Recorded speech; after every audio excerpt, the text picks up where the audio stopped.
Chapter 2. The Exodial Age. After we deboarded, our school prepared to relocate us to a subterranean city. We would be among the first group of inhabitants. Our descent began when our school bus entered a massive tunnel, which soon became a smaller corridor deep below, always sloping downward. After traveling for about half an hour, we were told that we had entered the city. But as I looked out of the bus window as we drove on, I could only ask myself, what city? All I could see was an endless parade of labyrinthine, branching cave passages and countless sealed metal doors. A row of floodlights hung from the cave's high ceiling, bathing everything in a dull, metallic blue. I could not help but feel disheartened at the realization that, for most of the remainder of my life, this would be my world. Early humans lived in caves, and so will we, Ling said quietly, but not quietly enough for Miss Xing not to hear. Turning to us all, she intoned, "There is nothing we can do about it, children. The surface will soon become a very, very terrible place. It will be so bad that your spit won't even make it to the ground. When the cold comes, it will freeze in mid-fall, and when it is hot, it will evaporate even as it leaves your mouth." Our teacher had barely finished her admonishment when a younger child turned to me and asked, "The cold part I understand. It's because the Earth will move further and further away from the sun, but why will it get hot? Didn't you learn about orbital acceleration?" I snapped back. "No," he responded, shirking. It was Ling who took it upon herself to patiently explain the situation to the child, almost as if she wanted to dispel her erstwhile melancholy. "Things are different than you think. It's like this. The Earth engines are not that powerful. They can only accelerate the Earth a bit, and certainly not enough to launch the Earth out of its solar orbit in one fell swoop. In fact, the Earth will circle the Sun 15 orbits before it can escape. During these 15 orbits, the Earth will slowly pick up speed. Right now, the Earth's orbital path is still pretty much circular, but as the Earth accelerates, its orbit will become increasingly elliptical. The faster it moves, the flatter the ellipse will become, and the more the Sun will become, and the more the Sun will be shifted toward one end of the orbit. When the Earth is at its farthest point away from the Sun, it will naturally be very cold." "Right, but it still doesn't make sense. When the Earth is furthest from the Sun, it will be very cold, and when it is at the other end of the ellipse, its distance from the Sun will..." He thought for a moment. "No, the orbital dynamics states that we'll not get closer than we are now. So why should it get hotter?" The child truly was a little genius. It was a real blessing that genetic memory engineering had brought such a child the memories of his father, making him the norm. Without them, even in 400 years, we could not have realized the God-eclipsing miracles such as the Earth engines. Even so, I gave a snarky answer. "But there are still the Earth engines, you dolt. Right now, more than 10,000 of those giant glow torches are being switched to full power. The Earth itself is basically just the ring that holds those rocket nozzles." I shook my head in mock disgust. "Now, just be quiet. You're annoying me." Thus we began our life underground. The subterranean cities spread across the continents. They were built 1/3 of a mile below the surface, and each one had enough space for over 1 million inhabitants. Under the Earth's surface, I finished primary school and entered middle school. Most of my schooling concentrated on the physical sciences and engineering. The arts and philosophical subjects, on the other hand, were condensed to a bare minimum. The human race had no time for such distractions now.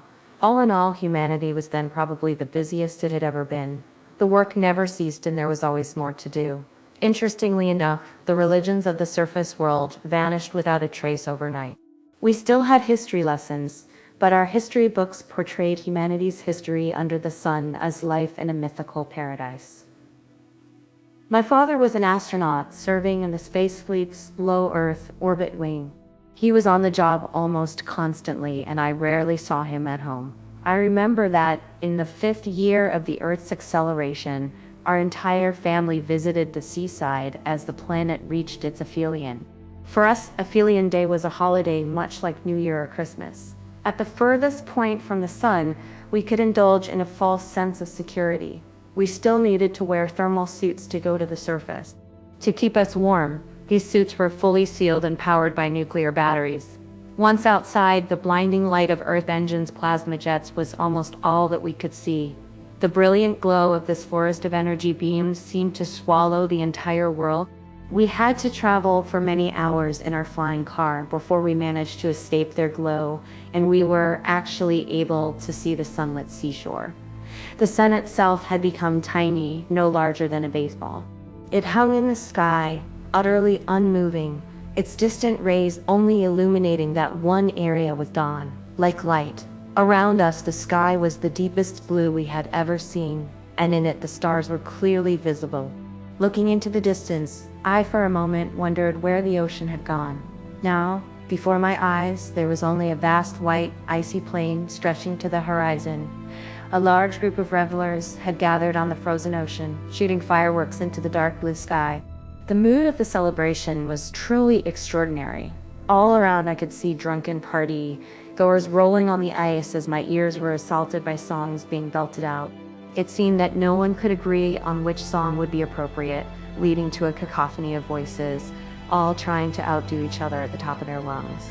Despite it all, they all want to live their own life, and there's nothing wrong with that, my father said. He paused, suddenly remembering something he had not yet shared. Oh, I forgot to tell you all. I've fallen in love with Liu Cixin. I want to move out to live with her. Who is she? My mother asked tranquilly. My primary school teacher, I answered in my father's stead. Having started middle school 2 years ago, I had no idea how my father had come to know. Maybe he had met her at my graduation. Well then go, my mother said. My father continued his thought. I'm sure to tire of it after a while. I'll come back then. Does that sound all right? If you want to, certainly, my mother answered, calm as the frozen ocean all around. But then, a few moments later, her emotions were at last stirred. Ah, look at how beautiful that one is, she shouted, pointing at an exploding firework in the sky, genuinely moved by its spectacular display. I bet it had a holoprojector inside. Back then, we were baffled when we watched films and read stories from the pre-solar age. We just could not understand why people should invest so much emotion into matters that had nothing to do with survival. Watching a protagonist despair or cry over love was strange beyond words to us. In those days, the imminent threat of death and the desire to escape alive overwhelmed all else. The daily updates on the condition of the sun and position of the earth all but devoured our attention and ruled our emotions. This all-consuming focus gradually changed the essence of human psychology and spirituality. Love and all its foibles became mere distractions, just like a quick swig of a drink was for a gambler who cannot take his eyes off the spinning wheel. 2 months later, my father really did come back home, done living with Miss Cixin. My mother was neither happy nor sad. Liu Cixin was very impressed with you. She told me you were a very creative student, my father told me. My mother, who had overheard our conversation, was genuinely puzzled. She asked, who is impressed with him? Mrs. Cixin, my primary school teacher. Father just spent 2 months living with her, I answered, just as perplexed as she. Oh, now I remember, my mother laughed, shaking her head. I am not even 40, and my memory is already shot. Looking up at the holographic starry sky that covered the ceiling of our house and then to the holographic forest on our walls, she continued, you picked a good time to come back. You need to change these images. The kid and I are tired of seeing them, and we don't know how to program the damn thing. When the earth again began its long fall toward the sun, all of us had entirely forgotten the episode. One day, the news reported that the ocean was thawing. When we heard it, our family again made its way to the seashore. At that time, Earth was just crossing Mars' orbit, and with its approach, the strength of the sun had again increased. It still should not have been enough to thaw the Earth on its own, but the Earth engines ensured that the surface temperatures had reached rather pleasant heights. People everywhere were delighted that for once they did not need to wear their thermal suits. Earth engines still filled the sky of our hemisphere, but on the other half of the planet, people could truly feel the sun draw closer. Their sky was bright blue, and the sun was as brilliant as it had been before our exodus began. We took our flying car, and as we flew over the ocean, we could not spot any signs of thaw, instead seeing only a white expanse of ice. Disappointed, we got out of our car. Just as we closed the doors, we were shocked by an almighty rumble that seemed to rise from the very depths of the earth. It sounded as if the entire planet was about to explode. "That is the sound of the ocean!" my father shouted over the noise. The rising temperatures are heating the thick sheets of ice unevenly, causing something very much like an earthquake. Suddenly, a sharp, discordant thunderclap pierced the low rumble, and the people watching the ocean behind us began to cheer. I looked and saw a long crack appear, shooting across the frozen ocean like a vast black lightning bolt. Then, in the midst of the ongoing thunder, crack after crack appeared in the frozen ocean. Seawater erupted from these cracks, quickly forming torrents that spread across the icy plain. On the way home, we looked out over the vast, long, barren land below. Weeds had begun to drill their way out of the soil, and all manner of flowers had sprung into full bloom, and tender leaves draped withered trees in green. Life had wasted no time, flourishing everywhere with vibrancy. Every day that the earth drew closer to the sun tightened the hold of anxiety gripping humankind, making ever fewer choose to emerge to admire the now spring-like surface. Most of us remained hidden within the subterranean cities. We did so not to avoid the imminent heat, torrential rain, and hurricanes, but to elude the dread of the approaching sun. One day, after I had already gone to bed, I overheard my mother quietly telling my father, "Maybe it really is too late." My father replied in equally hushed tone. There were rumors like that at the first 4 perihelions, but this time it's true. I heard it myself from Professor Kiendel's wife, came my mother's quick and soft response. He is an astronomer of the Navigation Commission. You all know him. Anyway, he himself told her that they have observed a further acceleration in the concentration of helium. Listen, my dear, we must hold on to hope, my father calmly but insistently replied. Not because hope is real, but because we have to live up to nobility. In the pre-solar age, nobility meant money, power, or talent, but now one must only hold to hope. Hope is the gold and the jewels of this age. No matter how long we live, we must hold fast to it. He then added, "Tomorrow, please, tell our child the same." Like everyone else, I felt ill at ease as the perihelion approached. One day, as I was going home from school, I, without really knowing why, ended up in the city's central plaza. I stood by the round fountain in its middle, in turn looking down at its sparkling blue water and up to the ethereal ripples of light reflected by the gushing water below that played across the dome above me. After a while, I noticed a familiar face. It was Ling, holding a little bottle in one hand and a small tube in the other. She was blowing soap bubbles, her eyes blankly following each string of bubbles as they floated away. She watched them until they vanished, only to blow another string. "Aren't you a bit too old to find that amusing?" I asked her as I approached. Ling looked at me in surprise and with a warm smile said, "Let's go on a journey." "A journey?" I asked, not a little surprised. "Where to?" Her smile beamed brighter. "The surface, of course." She waved her hands through the air, using her wrist computer to project a hologram.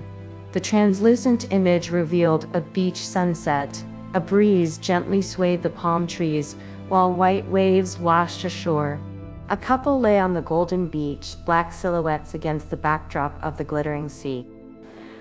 Ming-Na and Daegang just sent me this. They're already on the other side. They said that it's not too hot out there and being in the open air would really be nice about now, so let's go. She told me, her enthusiasm showing. They'd just been expelled from missing school, I objected. Anne frowned. Phew, that's not what you're really afraid of.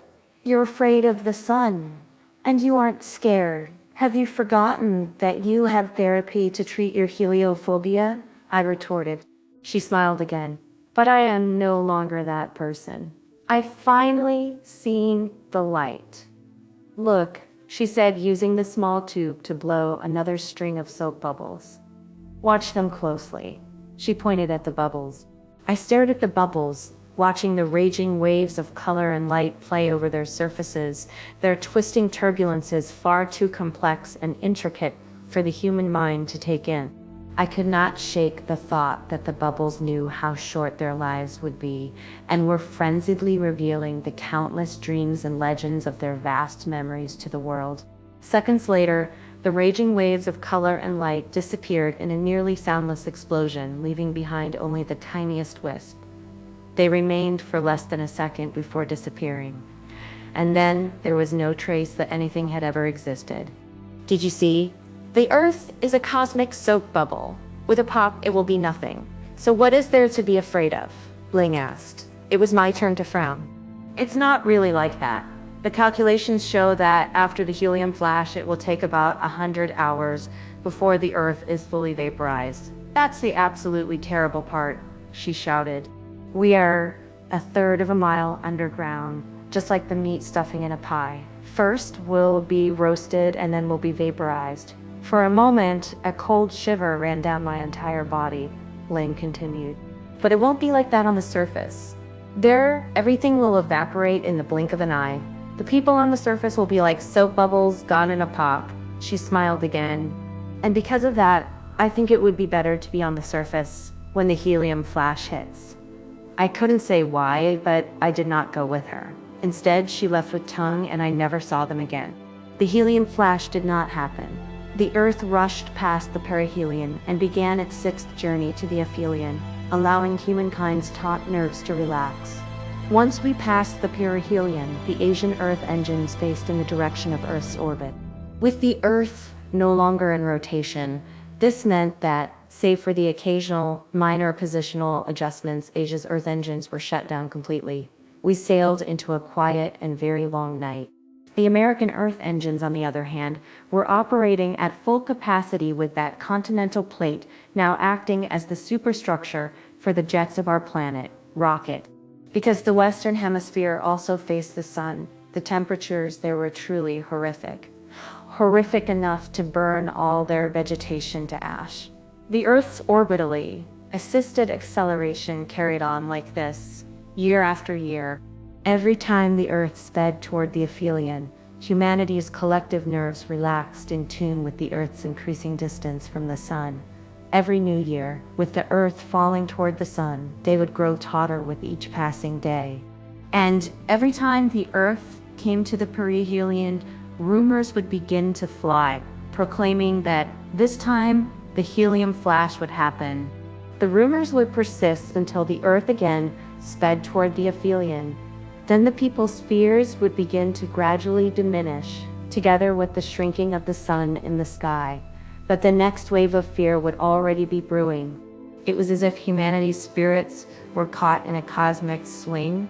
Or perhaps it would be better to say that we were playing a cosmic game of Russian roulette. The journey to the aphelion and back to the perihelion was like the turning of the chamber, and passing the perihelion was just like pulling the trigger. Every time the trigger was pulled, our nerves would be more frayed than the last. We passed our youth under the shadow of this oscillating terror. Actually, when one really thought about it, the Earth never left the blast radius of the helium flash. Even at the aphelion, the only difference would have been that the Earth would have been slowly liquefied instead of being vaporized by the explosion. And that end would have been worse than what would have happened at the perihelion. The Exodial Age soon became an age of catastrophes. The first came when the acceleration produced by the Earth engines and the change of orbital trajectory disturbed the equilibrium of Earth's iron-nickel core. The effect crossed the Gutenberg discontinuity and spread into the planet's mantle. All across the world, geothermal energy escaped, and a cataclysmic rampage of volcanic eruptions followed in its wake. From the sixth orbit on, the subterranean cities were thrown into mortal peril as magma seepage became all too frequent and catastrophic events. On the day it happened, I was just on my way home from school when I heard the blare of the municipality's emergency broadcast. Alert! All citizens of City Phone 112. The city's northern protective barrier has been breached by crustal stress and magma has entered the city. Magma has entered the city. Magma has entered the city. At this moment, magma is flowing into Block 4. The underway exits are blocked off. All citizens are to gather in the central plaza and evacuate from there via elevator. Attention, the evacuation will commence according to Article 5 of the Exigency Law. I repeat, the evacuation will commence according to Article 5 of the Exigency Law. Looking around the labyrinth of passages, our subterranean city seemed eerily normal, but I was aware of the immediate danger. There were only 2 underways to the outside, and one was blocked since last year due to necessary reinforcement work on the protective barrier. If the other way was also blocked, we could only escape by elevator through the vertical shafts, and the carrying capacity of the elevators was very limited. It would take very long indeed to evacuate all 360,000 inhabitants that way. There was no need, however, for it to turn into a struggle for survival. The exigency laws of the unity government ensured a well-ordered escape. It brought to mind an ethical question in the olden days. It had gone, you're in a flood and you can only save one person. Do you rescue your father or your son? In the eyes of our age, that question made absolutely no sense. When I arrived in the central plaza, I saw the other inhabitants already lining up in long rows, according to their age. Closest to the elevator doors stood the robot nurses holding the infants. Then came the kindergartners, followed by the children in primary school, and so on. My place in the ranks was still rather close to the front. At the time, my father was on duty in low Earth orbit, leaving only my mother and myself in the city, and I could not find her. Running along the crowded ranks, I looked for her, but was soon stopped by soldiers. I knew that she would be in the last group, all the way at the end. Our city was first and foremost a school city, with only a few families, and she had already calculated where her age peers would be. The queue moved at an exasperatingly slow pace. It took 3 long hours before it was my turn, but I felt no relief as I boarded the elevator. I knew that there were still 20,000 college students between my mother and her survival. I could already smell the strong odor of sulfur. 2.5 hours after I had made it to the surface, magma swallowed the entire subterranean city a third of a mile below me. Imagining my mother's final moments felt like twisting a knife in my heart. She, along with 18,000 others that could not be pulled out, must have seen the magma surge into the central plaza. The power had already failed then, leaving the horrible crimson glow of the magma as the only remaining light. The white dome high over the square would have slowly blackened under the heat, and those trapped would have surely perished. They must have never felt the magma actually engulf them, the scorching air hotter than 2,000 degrees would have taken their lives long before. But life had to go on, and even in our cruel and terrible reality, the enticing sparks of love could flash at any moment. During the 12th journey to the aphelion, the unity government, in an attempt to ease humanity's anxiety, unexpectedly revived the Olympic Games 200 years after they had been suspended. I was going to participate, having been selected for the motorized sled rally team. The competition would involve racing my motorized sled from Shanghai across the frozen Pacific and then on to New York. As soon as the starting shot rang out, more than 100 sleds shot off across the frozen ocean, blazing across the frozen ocean, blazing across the ice at 120 miles per hour.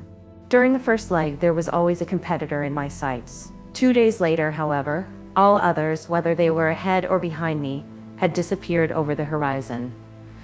The light of the Earth engines had disappeared together with my fellow racers. By this time, I had come upon Earth's darkest corner. Here, all things stretched into infinity. Above, the starlit sky, and below, the frozen ocean. It almost seemed as if they reached the ends of the universe. Or perhaps I had reached the ends of the universe itself. I felt as if I was the only human in this cosmos of infinite stars and endless ice, and I was overwhelmed by an avalanche of loneliness. At the edge of tears, I sped on, racing as if my life depended on it. My race was no longer for a spot on the podium. It was to rid myself of this terrible loneliness before it killed me. In my mind, there was no longer a far shore for me to reach. Just as these thoughts raced through my head, I saw the silhouette of a person against the horizon. As I closed in, I realized that it was a woman. She was standing next to her sled, her long hair fluttering in the icy wind. You may already have guessed that it was this chance encounter that would shape the second half of both of our lives. Her name was Koriyama Kayoko, and she was Japanese. The women's group had set out from the starting line 12 hours before us, but her sled had been caught in an ice crack, breaking one of its runners. As I helped her with the repairs, I could not help but share the bleakness that had just overcome me. Nodding in acknowledgement, Kayoko said, "Oh, absolutely. It was exactly the same for me. It was exactly the same for me. It really feels just like being the only person in the universe." She smiled as she continued. "You know, when I saw you appear in the distance, it was just like what seeing the dawn must have been like in the pre-solar age." After a moment, I had to ask, "Why didn't you call for the rescue plane?" She raised her small fist and, with the perseverance so characteristic of the Japanese, declared, "This competition embodies the spirit of the human race, and we all need to realize that the Earth, wandering through the universe, cannot call for help."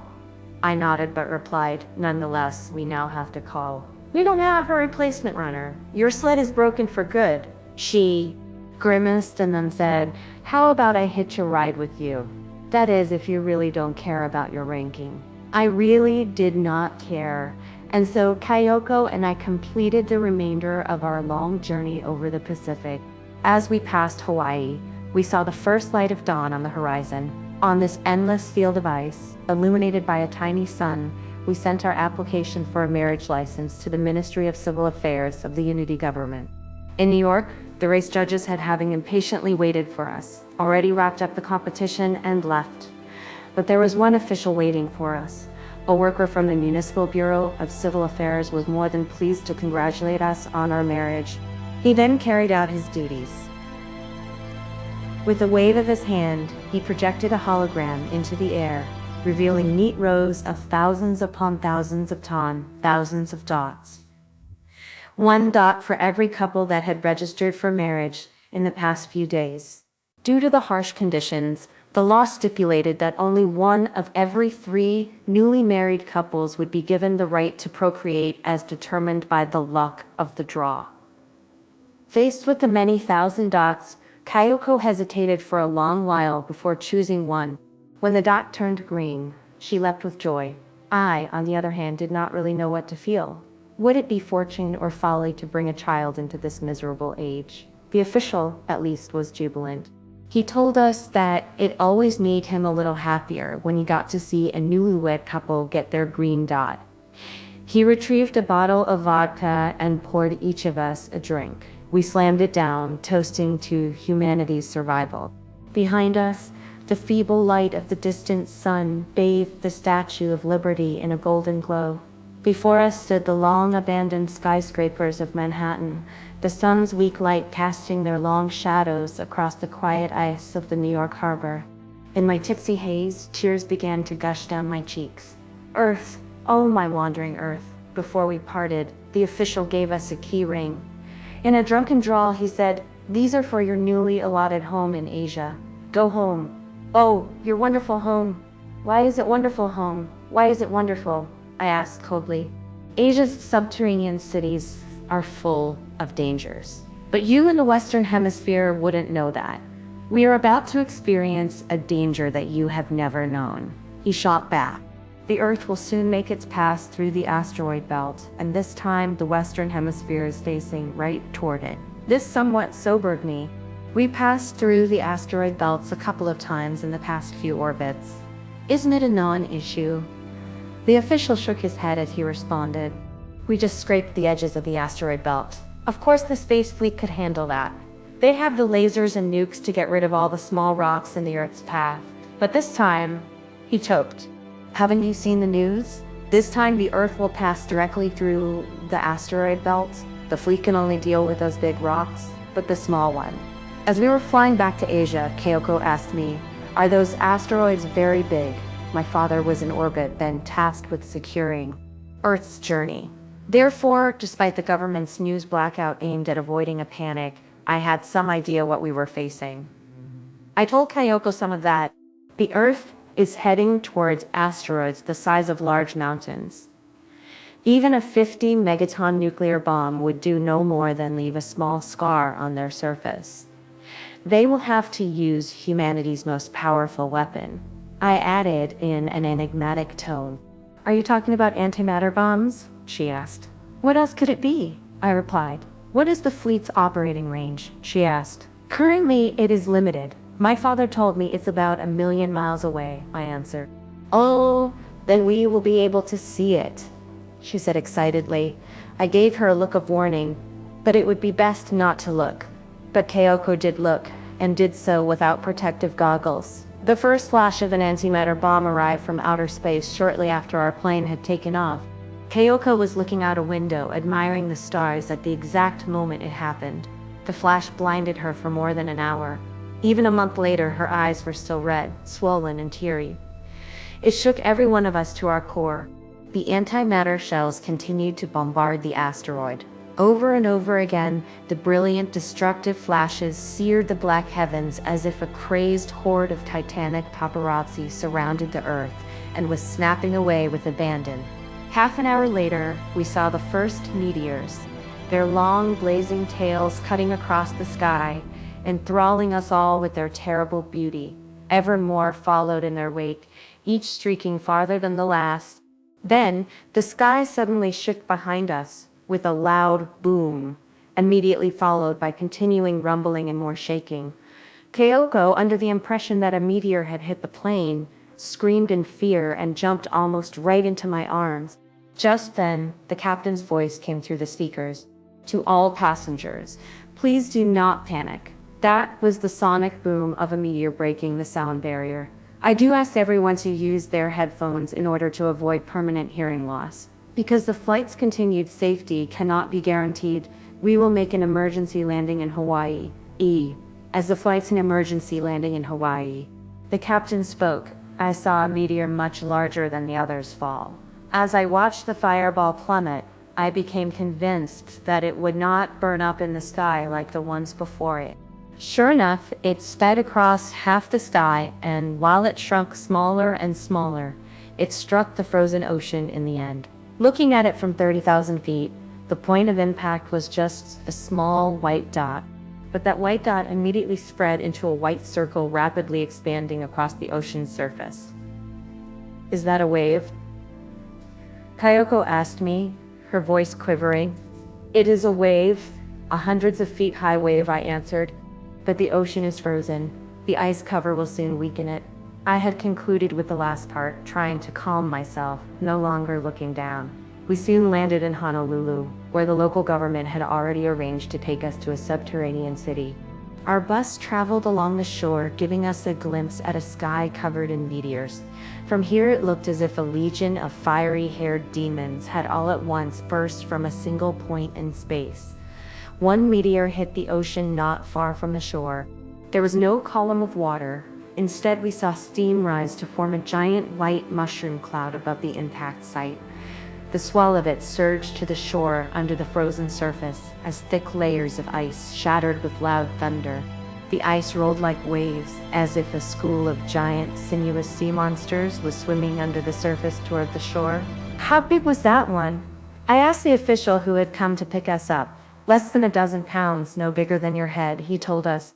But I have just been informed that a 20-ton one is going down over the ocean 500 miles north of us. His wrist communicator began beeping.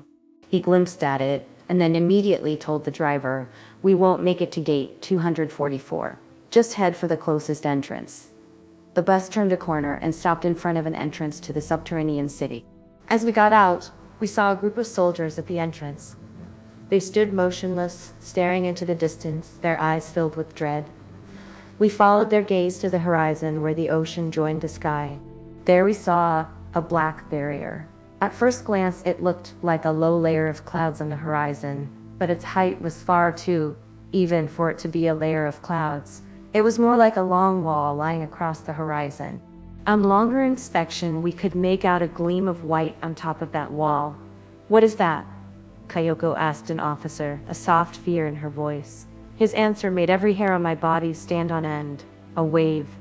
The tall metal gates of the subterranean city were shut with a rumble. About 10 minutes later, we felt and heard a low rumble emanate from the surface, as if a titan was rolling about on the ground far above. We looked at each other, our faces blank with dismay, for we all knew that a 300-foot wave was now rolling over Hawaii. Before long, it would impact every continent. But the shocks that followed provided for an even greater terror.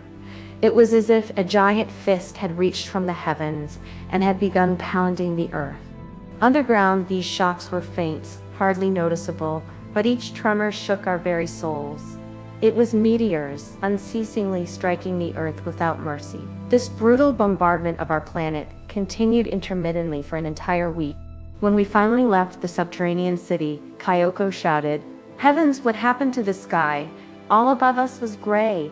Gray because the upper atmosphere was filled with the dust that had been kicked up as the asteroids impacted the dry land. Sun and stars had disappeared behind this endless gray, as if the entire universe had been covered with a dense fog. On the surface, the water left behind by the billowing waves had frozen solid, covering those lonely buildings fortunate enough to survive with long veils of ice. The falling impact dust had also covered the frozen ocean, leaving a monochrome world, a world of gray. Kayoko and I continued our return to Asia with the very next flight. As the plane crossed the now long, meaningless international dateline, we witnessed humanity's darkest night. It was as if the plane had dived into inky depths. Not a single ray of light could be seen in the world outside the window. And with this world, our moods turned pitch black. "When will it end?" Kayoko mumbled into the dark. I did not know whether she meant our journey or our miserable and adversity-ridden life. It wouldn't have mattered anyway. At that moment, both seemed equally everlasting. Even if the Earth made it beyond the reach of the helium flash and we escaped with our lives, so what? We would just have made it onto the first rung of an unfathomably tall ladder. Even if, in 100 generations, our descendants should see the light of new life, our bones would have long turned to dust. I could not even dare think of all our future suffering and deprivations, much less dare consider that I would be dragging my wife and child along that endless, muddy road with me. I was tired, too tired to go on. Just as despair and sorrow threatened to suffocate me, I heard a woman cry out, "Ah, no, you can't love." As I turned to look, I saw a woman a few rows away from us. She held a gun that she had wrestled from the hands of the man next to her. It was apparent that he had just attempted to put the gun's barrel to his temple. The man looked wan and emaciated, his dull and lifeless eyes staring out into infinity. The woman buried her head in his lap and began to sob. "Quiet," the man said, devoid of all emotion. The sobbing stopped, leaving only the sound of the engine softly humming a funeral dirge. In my mind, the plane was stuck in the vast blackness surrounding us. We seemed absolutely motionless. All that was left in the entire universe was the darkness and us, nothing else. Kayoko pressed herself tightly into my embrace, her entire body ice cold. Suddenly, a commotion started in the front of the cabin and people began whispering excitedly. I looked out the window to see a dim light emerge from the darkness in front of the plane. The light was blue and formless, spreading uniformly through the impact dust-suffused sky. It was the glow of the Earth engines. A third of the Western Hemisphere's Earth engines had been destroyed by the meteorite strikes, fewer losses than the calculations projected at the start of our journey. The Earth engines of the Eastern Hemisphere had suffered no losses, being on the reverse side of the impacts. In terms of power, there was nothing stopping the Earth from completing its escape. The dim light before us left me feeling like a deep sea diver, finally seeing the light of the surface after a long ascent from the abyss. I began to breathe easy again. Behind me, I heard the woman's voice. "My dear, we can only feel fear and pain while we are alive," she said. Death leaves nothing. On the other side there is only darkness. It is better to be alive, wouldn't you say?" The thin man did not reply. He was staring at the blue glow, tears welling in his eyes. I knew that he would be able to hold on. We would all be able to hold on, just as long as that promising blue light remained. Watching him in the glow, I remembered my father's words of hope. After we landed, Kayoko and I did not go directly to our new home in the subterranean city. Instead, we went to visit my father at his surface, Side Space Fleet Base. When we arrived, however, all that remained of him was a posthumously awarded medal, cold as ice. I was given the medal by a rear admiral of the fleet. He told me that it happened during the operation to clear the asteroids in Earth's path. An antimatter explosion had blasted an asteroid fragment straight into my father's single-seater. When it happened, the relative speed of rock and spaceship had been 60 miles per second, the officer told me. The collision instantly vaporized his microspaceship. He did not experience any pain. I can assure you, there was no pain. When the Earth again began its descent toward the sun, Kayoko and I ascended to the surface to see the spring. But there was none. The world was still a vista of gray below the gloomy sky. On the surface, frozen lakes had formed from the residual ocean water, but nowhere was there even a speck of green. The impact dust in the atmosphere blocked the sun's rays, preventing the temperature from rising. The surface and oceans did not even thaw at the perihelion. All throughout, the sun remained a faint, dim glow, a ghost looming beyond the impact dust. 3 years later, the impact dust had at last begun to dissipate, and humanity was finally approaching its ultimate perihelion. As we reached it, those living on the eastern hemisphere had the joy of seeing our world's fastest sunrise and sunset. The sun leapt from the horizon, only to streak across the sky. The angle of all of Earth's shadows changed so quickly that they looked like the sweeping hands of countless clocks racing around their imaginary chapter rings with manic determination. It was Earth's shortest day, over in less than an hour. After that hour, the sun plummeted back below the horizon and darkness fell across the earth. I was left with a feeling of sadness. This fleeting day had been like an all-too-brief synopsis of Earth's 4.5 billion year history in the solar system. And until the end of the universe, Earth would not return. "The dark has fallen," Kayoko said then, stricken with grief. "The longest night," I replied. We had entered a night that would last 2,500 years. Not until 100 generations later would the first light of Proxima Centauri again illuminate our hemisphere. The other side of the world was facing the longest day. Even so, it would last just a moment when compared to the age-long night. The sun would quickly rise to its zenith where it would remain motionless, slowly shrinking. Half a century later, it would be difficult to pick out from among the surrounding stars. The Earth's intended path led it straight to a rendezvous with Jupiter. The navigation committee plan was as follows. The Earth's 15th orbit would be so elliptical that the aphelion would reach Jupiter's orbit. Their Earth would brush past Jupiter, nearly colliding with the giant planet. Using Jupiter's enormous gravity to assist its acceleration, Earth would finally achieve escape velocity. We first caught sight of Jupiter 2 months after passing the perihelion. At first, the naked eye could only see it as a dim point of light. Soon, however, it grew into a small disk. Another month passed and Jupiter had grown to the size of Earth's lost moon, but it was a sphere of dark crimson, not glowing silver. Already, one could faintly make out its bands. Then some of the Earth engine's beams, all of which had been perpendicular to the Earth for 15 years, began to tilt. Final adjustments were made to the Earth's angle as we approached our cosmic rendezvous. Jupiter slowly sank below the horizon, and 3 months later, it vanished altogether. Now it was visible only to the Western Hemisphere, and we knew that 2 planets had just met. It almost came as a surprise when one day we heard that Jupiter would again be visible from the Eastern Hemisphere.